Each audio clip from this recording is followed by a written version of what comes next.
Boa noite, amigos. Boa noite, amigas.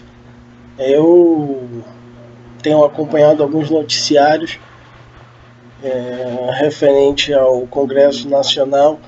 Vejo que há dois pontos aqui que merecem o meu entendimento e merece a minha explanação. Uma é da derrota do candidato Aécio Neves, que insistentemente vem se colocando à frente em algumas resistências ao governo, em alguns projetos esses que não contemplam a sociedade, simplesmente segrega a informação. Haja vista que eu penso que foi positiva essa manifestação do candidato.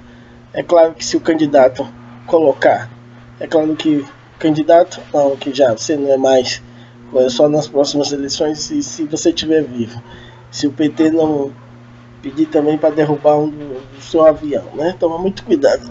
Então, eu vejo que o Congresso Nacional anda totalmente afastado da realidade do povo. O povo vem sofrendo de maneira muito ruim essas reformas políticas que ficam só numa demagogia e nunca saem.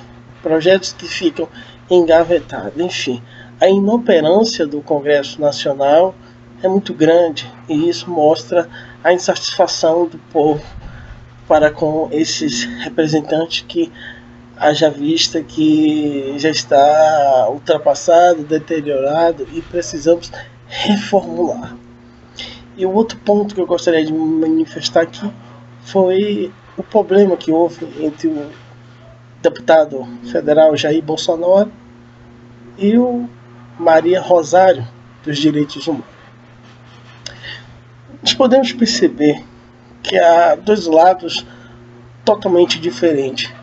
Bolsonaro prega um discurso mais conservador, um discurso mais voltado para uma lógica de justiça, sem reparar os danos que poderá ocasionar. Exemplo disso, que o mesmo é a favor da maioridade, coisas que sou contra.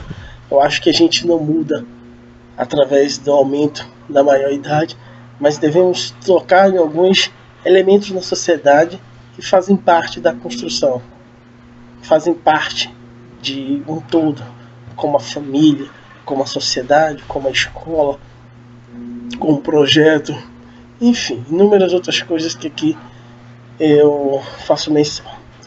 Portanto, do outro lado, dos direitos humanos, a gente pode notar que o discurso de quem defende direitos humanos é aquele de igualdade, fraternidade, de amor e compaixão, enfim, tudo que o ser humano possa merecer do que a própria Constituição ressalva como dignidade, respeito, sem levar em consideração o ato praticado. Também concordo, eu acho que os direitos humanos ele deve ser sempre pregado, ele deve ser sempre defendido com unhas e dentes por todos nós. Hoje é o seu dia celebrado. É claro que utopicamente nós não conhecemos tal significado, é irrelevante para a sociedade, uma vez que ela não conheça a atuação desse ministério, dessa maneira de ver. Penso que esse problema se dê pelo único aspecto de respeito. Eu acho que Maria do Rosário não tinha nada que chamar o deputado Bolsonaro de estrupador. E certamente o mesmo também não tinha direito nenhum de ofendê-lo da mesma forma, com a mesma agressão, de dizer ao ponto de desmerecer ela de um estrupo, levando em consideração que ela não teria tais qualidades para ser estrupada. De modo que penso que ela não atrai em nada de um estrupador. É coisa que seja positivo pro lado dela. Então, vocês percebam. Duas pessoas que nos representam, que nos deveriam estar lá a favor do povo, a favor da construção da sociedade, de modo que o fato de pensar diferente ou ter ideias em campos antagônicos não signifique que não se construa. Até porque que toda a construção do mundo se deu através de dois polos, de dois dualismos, né? De um dualismo entre si e não, entre poder e não ter poder. Então, tudo foi construído a partir daí. Pretos e brancos, cristãos e não cristãos, diabo e inferno. Se deu através desse dualismo, homem e mulher. Observe que há uma corrente filosófica muito forte nesses dois pontos. Então, eu cito aqui uma compreensão muito bem arguída pelo ministro Luiz Roberto Barroso, que diz a seguinte frase: quem pensa diferente de mim não é meu inimigo, é meu parceiro na construção dessa divergência. Então, essa citação é a mais brilhante possível para dois homens, mulher e homem, né, no sentido democrático de se compreender. A senadora Maria Rosário, pensar diferente de você como representante dos direitos humanos não lhe qualifica e nem lhe dá nenhum poder, nenhuma autonomia de utilizar-se de discurso social para trazer a ofensa do senador.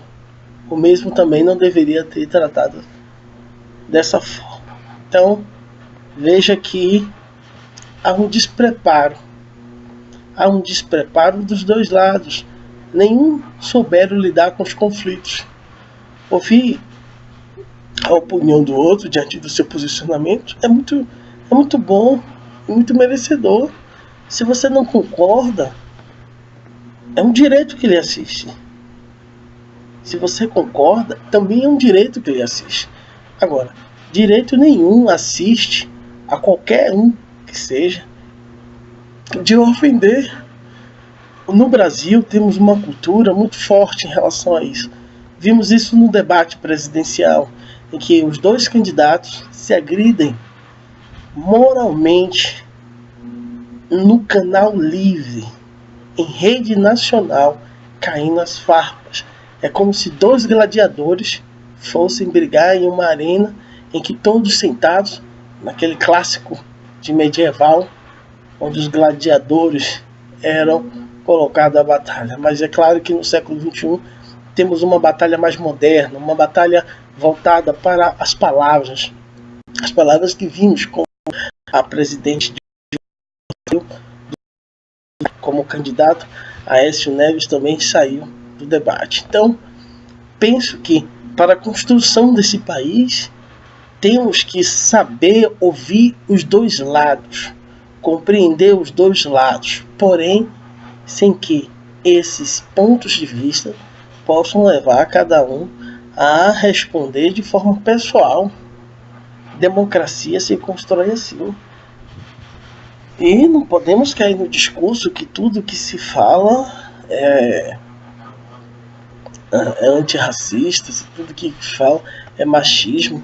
Não adianta mais você ter uma opinião na sociedade que classificam logo em um vício, né? Então, eu acho que é desmerecedor pensar dessa forma. Devemos mudar esse conceito.